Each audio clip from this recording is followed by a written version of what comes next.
Hello, नमस्कार दोस्तों। आज हम लेके आए हैं अधिगम, कठिनाइयों, क्षति आदि से संबंधित बालक के महत्वपूर्ण प्रश्न।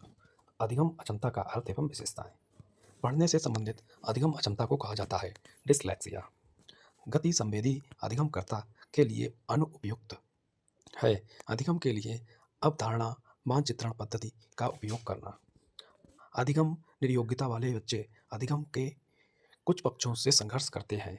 अधिगम असक्तता वाले बच्चों को एक समान दिखाई देने वाले अक्षरों और वर्णों में भ्रम होता है।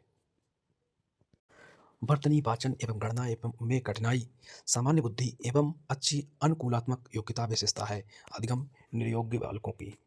वह व्यवहार जो बच्चे की अधिगम निर्योग्यता की पहचान करता है। शब्दों को सही तरह से समझ पाना तथा शब्दों को सही तरह से ना लिख पाना। सीखने संबंधी निर्योग्यताएं सामान्यतः उन बच्चों में पाई जाती हैं विशेषता जिनके पैतृक अभिभावक इस प्रकार की समस्याओं से ग्रसित होते हैं। अधिगम अक्षमताएं सामान्य का अधिक बुद्धि लब्धांक वाले बच्चों में पाई जाती है।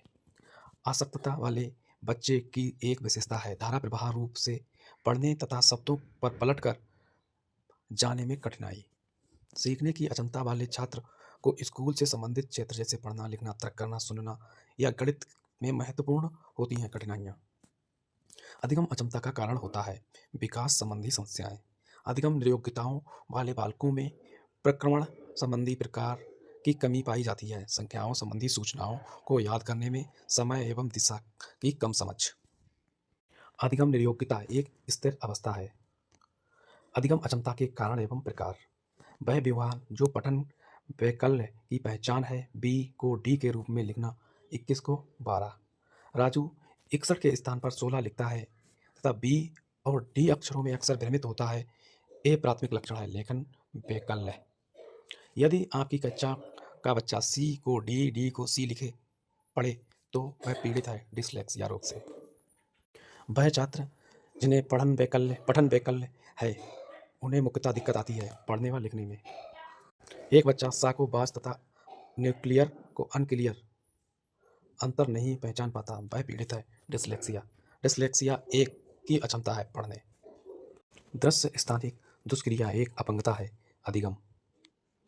पठन वैकल्य बच्चों के प्राथमिक लक्षण है धारा प्रवाह पढ़ने की अक्षमता।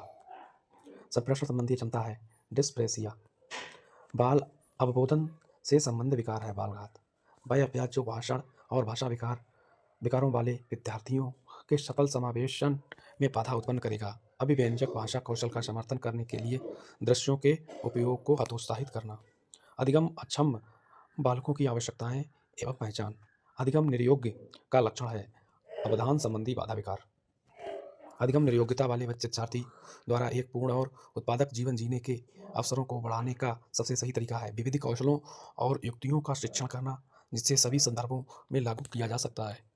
वे बच्चे जिनका पेशीय संवयन तथा हस्त निपुणता अपेक्षाकृत निम्न कोटि की होता है।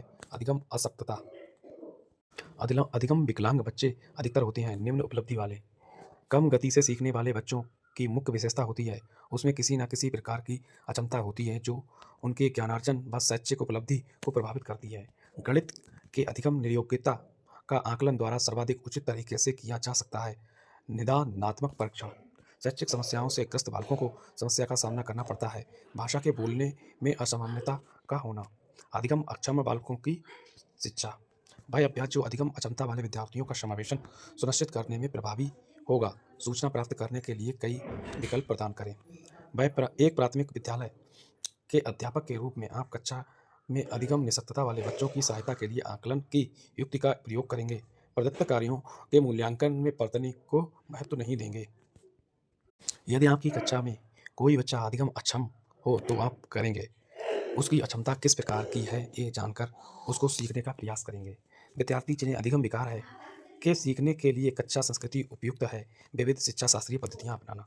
IAT शिक्षकों का एक समूह है जो व्यक्तिगत विकलांग छात्र की पात्रता से संबंधित समस्या के हल में नियमित शिक्षाविदों की सहायता करता है। दिव्यांगता असामान्य बालक असाधारण बालक की अवधारणा एवं प्रकार। एक शिक्षिका अपनी कक्षा में दिव्यांग विद्यार्थियों के अधिगम के लिए प्रेरक परिवेश बना रही है पाठ्यचर्या में उपयुक्त व यथोचित समायोजन करके। जो बच्चे सामान्य बच्चों से काफ़ी हटके होते हैं उन्हें इस रूप में जाना जाता है असाधारण बच्चे। दृष्टिबाधित बालक एवं उनकी शिक्षा। पढ़ने व लिखने के लिए संप्रेषण की व्यवस्था जो कागज पर उभरे हुए बिंदुओं का उपयोग करती है नाम से जानी जाती है ब्रेल। ब्रेल लिपि का प्रयोग किया जाता है दृष्टिबाधित के लिए। ब्रेल लिपि के जनक लुई ब्रेल। एक शिक्षिका को उन विद्यार्थियों के लिए जो दृष्टिबाधित हैं के लिए जो शिक्षा शास्त्रीय प्रावधान करने चाहिए, मौखिक संकेतों का इस्तेमाल करना चाहिए ताकि उनको कल्पना करने का अवसर मिले। ब्रेल लिपि व टेप रिकॉर्डर के लिए शैक्षिक प्रावधान के रूप में प्रयुक्त किए जा सकते हैं। दृष्टिबाधित विद्यार्थी। दृश्य रूप से बाधित विद्यार्थियों के साथ कार्य करते समय एक शिक्षक को जो अनुदेशन अनुकूल करने चाहिए, स्पष्ट रूप से बोलना तथा छूकर महसूस कराने वाली सामग्रियों का अधिक मात्रा में प्रयोग करना।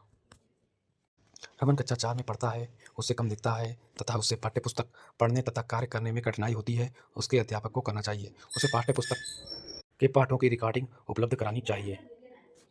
वह अभ्यास जो दृष्टिबाधित विद्यार्थियों के सफल समावेशन को सुनिश्चित करने में सहायक होगा। स्पर्शनीय और उभरी सामग्री का उपयोग। दिव्यांगता और संबंधित छात्रों के समावेशन हेतु यथोचित संयोजन रणनीति का सही युग्म है। दृष्टि हानि। पाठ को पढ़ने के लिए सॉफ्टवेयर प्रदान करना। उन विद्यार्थियों के सफल समावेशन के लिए जिन्हें दृष्टि बाधिता है, एक शिक्षिका को क्या करना चाहिए? आसपास की चित्रकारी सामग्री के मौखिक स्पष्टीकरण जोड़ें। अध्यापन अधिगम सामग्री दृष्टि बाधित विद्यार्थियों के समावेशन में मदद होगी। श्रव्य टेप। दृष्टि बाधित विद्यार्थियों को एक ऐसी सुविधा दी जाए जिससे कि वे प्रभावशाली ढंग से सीख सकें और संप्रेषण कर सकें। सांकेतिक भाषा प्रशिक्षण। पाठ्य सामग्री को वाचन में बदलने वाले सॉफ्टवेयर। स्पर्शनीय मुद्रित सामग्री। आंशिक दृष्टि दोष युक्त बालक का कच्चा व्यवहार होता है। वह पुस्तक को आंखों के निकट लाकर पढ़ता है। वह शिक्षक से अक्षर स्पष्ट न दिखने की शिकायत करता है। श्यामपट्ट पर लिखे हुए नोटबुक में सही नहीं उतार पाता है। एक शिक्षिका को विद्यार्थी के जिस व्यवहार से ये इंगित होगा कि वह दृष्टिबाधित है, पढ़ने में चुनौती महसूस करना और पढ़ते समय आंखें मिचलाना। आंशिक दृष्टि वाले विद्यार्थियों के लिए उपयुक्त अधिगम सामग्री है। बड़े प्रिंट में छपी पुस्तकें, त्रिआयामी मानचित्र और आर्ट सॉफ्टवेयर जो कि मूल पाठ को वाक में परिवर्तित करते हैं। राष्ट्रीय दृष्टि बाधितार्थ संस्थान स्थित है देहरादून में। शैक्षणिक प्रणाली अत्यधिक दृष्टिबाधित से जूझते हुए विद्यार्थियों के समावेशन हेतु प्रभावशाली नहीं है। दृश्यात्मक प्रस्तुतिकरण देने के लिए कंप्यूटर का उपयोग। दृष्टि दोष से युक्त बच्चों को आकृतियों का ज्ञान देना चाहिए त्रिआयामी आकृतियों के स्पर्श के द्वारा। रमणीक की कक्षा में एक दृष्टिबाधित बच्चा है। एक समावेशित कक्षा में इस संदर्भ में उसे निर्देशात्मक संयोजन करने चाहिए त्रिविमीय नक्शे और चार्ट जैसे स्पर्शनीय संसाधनों का प्रावधान करके। जब एक शिक्षिका दृष्टिबाधित शिक्षार्थी को कक्षा के अन्य शिक्षार्थियों के साथ सामूहिक गतिविधियों में शामिल करती है तो वह समावेशी शिक्षा की भावना के अनुसार कार्य कर रही है। मूक पात्र बालक एवं उनकी शिक्षा। श्रवण बाधिता वाले विद्यार्थियों के समावेशन हेतु एक अध्यापिका को उसे वक्त बोलने से बचना चाहिए जब विद्यार्थी उसका चेहरा ना देख पाए। संकेत भाषा प्रकार में दिव्यांग बच्चों के लिए प्रयोग में लाई जाती है। श्रवण असमर्थ। चिन्ह भाषा एवं श्रवण दृश्य विधियों का प्रयोग बालकों की शिक्षा के लिए उपयोगी है। मंदित श्रवण बाधित बच्चों को पढ़ने के लिए उपयुक्त की जाती है सांकेतिक भाषा। वे बच्चे जिसे शिक्षा हेतु सांकेतिक भाषा का प्रयोग किया जाता है। मूक बधिर। वाक बाधित बालक एवं उनकी शिक्षा। दिव्यांगता और संबंधित विद्यार्थियों के समावेशन हेतु यथोचित संयोजन रणनीति का सही युग्म है। वाक हानि। धैर्य रखना और प्रतिक्रिया देने के लिए पर्याप्त समय देना। वाक बाधित बच्चों का विकास किया जा सकता है उनको सही ध्वनि के उच्चारण के लिए सहायता करके। वह पद्धति जिसका उपयोग करते हुए हकलाने की समस्या से निवाड़ जा सकता है। प्रावर्तिक वाक। अस्थि बाधित बालक एवं उनकी शिक्षा। गतिशील दिव्यांगता क्षेत्र में चुनौती पैदा करती है वस्तुओं के स्थानांतरण संबंधित विशिष्ट क्रियाकलापों के क्रियान्वयन करने में। दिव्यांगता और संबंधित छात्रों के समावेशन हेतु यथोचित संयोजन रणनीति का सही युग्म है। गतिवान दिव्यांगता। भूतल पर कक्षाओं का प्रावधान। वह कारक जो चलन दिव्यांगता वाले विद्यार्थियों के समावेशन में बाधक है। आगम्य आधारभूत संरचना। अन्य विकार से ग्रसित बालक। विकासात्मक विकास, ऑटिज्म आदि। ट्राइसोमी 21 को कहा जाता है डाउन संलक्षण। हृदय विकार के साथ आनुवांशिक समस्या संबंधित है डाउन सिंड्रोम।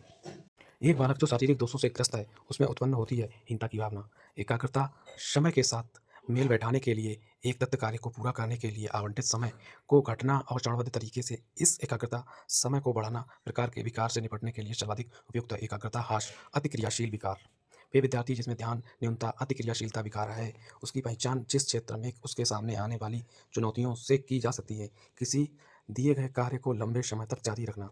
अवधान कमी, अतिसक्रियता, व्यतिक्रम वाला बच्चा विशेषता दर्शाता है। आसानी से विचलित होने की प्रवृत्ति, अत्यधिक शारीरिक हरकतें, ध्यान न केंद्रित कर पाना और आवेगशीलता लक्षण है। अवधान न्यूनता अतिक्रियाशीलता विकार।